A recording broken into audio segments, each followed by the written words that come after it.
ठाकरे बंधूंच्या संयुक्त सभांचा आजपासून धडाका। नाशिकमध्ये उद्धव ठाकरे आणि राज ठाकरेंची पहिली संयुक्त सभा। ठाकरे बंधू काय बोलणार याची उत्सुकता। भाजपची ही एक्सपायरी डेट आहे। संयुक्त मुलाखतीमध्ये राज ठाकरेंचं वक्तव्य, आम्ही एकत्र आलो, आता महाराष्ट्रानेही एकत्र यावं, ठाकरे बंधूंचं महाराष्ट्राला आवाहन। मुंबई विमानतळाची जमीन विकण्याचा डाव, विमानांची प्रवासी वाहतूक नवी मुंबईला वळवली, मालवाहतूक वाढवण विमानतळावर नेतील, राज ठाकरेंचा भाजपवर गंभीर आरोप। 16 तारखेला सर्वांनी गुलाल उधळत या, ठाण्यातील रोड शो दरम्यान राज ठाकरेंचं विधान। 12 तारखेच्या सभेला मोठ्या संख्येनं शिवाजी पार्कला या, राज ठाकरेंचं कार्यकर्त्यांसह जनतेला आवाहन। मुंबईत जन्माला येऊन म्हातारे झाले तरी विकास जमला नाही, मुख्यमंत्री देवेंद्र फडणवीस यांचा ठाकरे बंधूंना टोला, तर शिंदे आणि मीच मुंबईचा विकास केल्याचा दावा।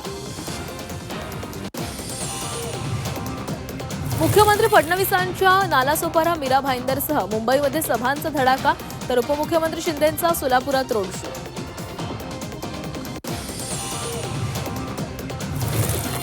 कल्याणमध्ये रंगणार राजकीय कलगीतुरा, एकनाथ शिंदेंविरोधात भास्कर जाधव मैदानात, ठाकरेंचे नेते भास्कर जाधव करणार प्रचार, जाहीर आणि चौक सभांमुळे प्रचाराची रंगत वाढणार।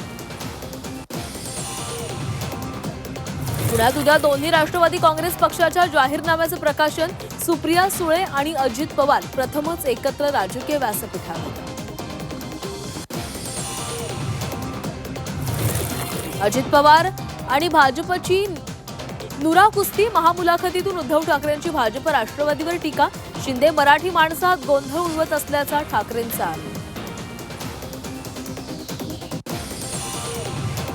महायुतीतील पक्ष एकमेकांना संपवायला निघाले, आमदार विश्वजित कदमांची महायुतीवर टीका, महायुतीतील घटक पक्षात सुडाचं वातावरण, विश्वजित कदमांचं वक्तव्य। सांगलीमध्ये राष्ट्रवादीला मोठा धक्का, अजित पवारांच्या उमेदवारांवर हद्दपारीची कारवाई, चंद्रकांत पाटलांच्या इशाऱ्यानंतर कारवाई केल्याचा आरोप। नागपुरातील 32 बंडखोरांवर भाजपची कारवाई, सर्व 32 जणांचं 6 वर्षांसाठी पक्षातून निलंबन, मनपा निवडणुकीमध्ये पक्षविरोधी कृत्य केल्यानं दणका। अकोल्यात बॅनर फाडल्यानं संताप, बहुजन नगरमध्ये मतदान बहिष्काराचा बॅनर फाडला, विकास कामं नसल्यानं नागरिकांचा मतदानावर बहिष्कार। किशोरी पेडणेकरांकडून निवडणूक आयोगाची फसवणूक, गुन्हेगारी स्वरूपाची असलेली माहिती लपवली, किरीट सोमय्यांचा पेडणेकरांवर आरोप।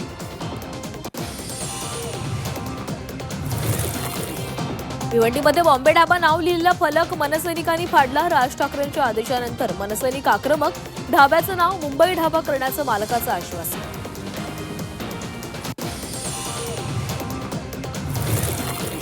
ईडी विरोधात ममता बॅनर्जींचा एल्गार, संपूर्ण पश्चिम बंगालमध्ये आंदोलन, कोळसा घोटाळ्यात छापेमारीवरून तृणमूल आणि काँग्रेसमध्ये खडाजंगी।